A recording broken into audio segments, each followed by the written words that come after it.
Back in January of 1968, when Nixon was a candidate for the presidency, I was invited to a small dinner in New York, which was a group of perhaps 6 or 8 people, including some of his financial supporters.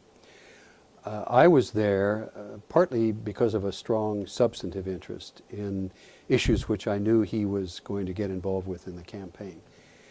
And I said to him that one thing that had struck me in the prior months was that the welfare mess, which had attracted his attention, had teased out some proposals from both conservatives and liberal economists, which to me finally had converged. And they had converged on the negative income tax. And I said that it struck me that you might, were you to embrace this, you might be able to pull together both the party itself and you might find broad support in the community, including Democrats.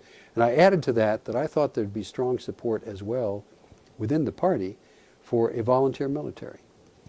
And obviously he heard this among many other things, but it was part of, for him, a process of beginning to get deep information about welfare reform. Of course, I, like many others, admired Richard Nixon for his prowess, his skill, the depth of his knowledge in foreign policy. He, because of his long time in government, had an extraordinary array of acquaintances in that world. But long neglected and not understood has been his tremendous attraction to domestic policy. And this was aided and abetted, no doubt, partly by Pat Moynihan, who brought passion and conviction to a sense that Nixon shared of how important major changes were in domestic policy at that time. But Nixon also took initiative himself in so many ingredients of so many of the policies that were brought to him by his staff and changed them. The welfare reform was one where he was convinced that the system was an utter disaster as it was. It broke up families. It caused many families to live at below subsistence levels in many parts of the country. And it was corrupting to individuals. And it was part of a very, very large and inflexible bureaucracy. So that was target number one. But you go on, the list is almost endless of areas where he made important, meaningful change. Food stamps, May of 1969. Richard Nixon proposed the first basically negative income tax in the food stamp world, broadening the eligibility and the ability of families to get up to a subsistence level of food which they had not been able to before.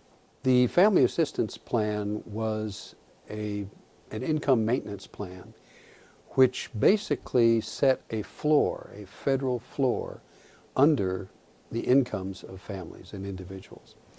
Up until that time, there had been a New Deal program, basically the one called the AFDC, or Aid to Families with Dependent Children.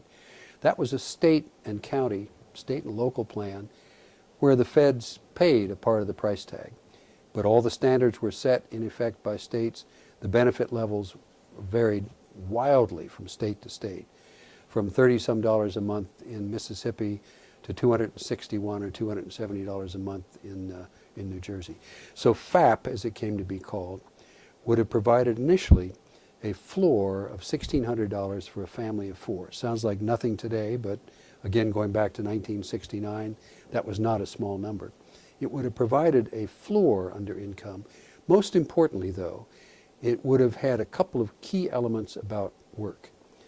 Because the working poor, and particularly the male-headed families of working poor, did not enjoy help from the AFDC program in almost all states, this program would have allowed them to continue to work and yet enjoy some level of benefits. This was done by, in effect, having a reduction in benefit as you earned more and more in the regular job market. It also had a requirement for work where that was possible, where the parent was able-bodied, where there was proper child care for kids of 6 years and under at home, and things like that. So it was dramatically a floor under family income with an attempt to preserve incentives to work and to keep moving out into the workforce. One of the things which members of the panel did talk about, which rang true with me, was with what pride we all went to work in government at that time. There was a real sense that this was something worthwhile, it was important, it meant something to people. It was a badge of honor, if you will. I remember vividly one Saturday when I was working in my office, and a call came from Bob Haldeman's office, who was the chief of staff to the president, the traffic cop for the president, and was told that the president wanted a copy of the welfare reform proposals, which I had actually written. And he was leaving for Camp David. He wanted it for weekend reading. And I scrambled around and I found that I had only a file copy. He said, bring it, meet you on the lawn, give it to me. And so I walked out onto the lawn. The president was walking up into the helicopter. And Bob Haldeman said, thank you, and tucked it under his arm and walked in with the president to the chopper as they took off. And as I turned around and walked away, I thought, this is what makes it worthwhile. Because in that memo, the president is once again going to be reminded that the decision which he may well make could, in a very positive, dramatically positive way, affect the lives of millions of people.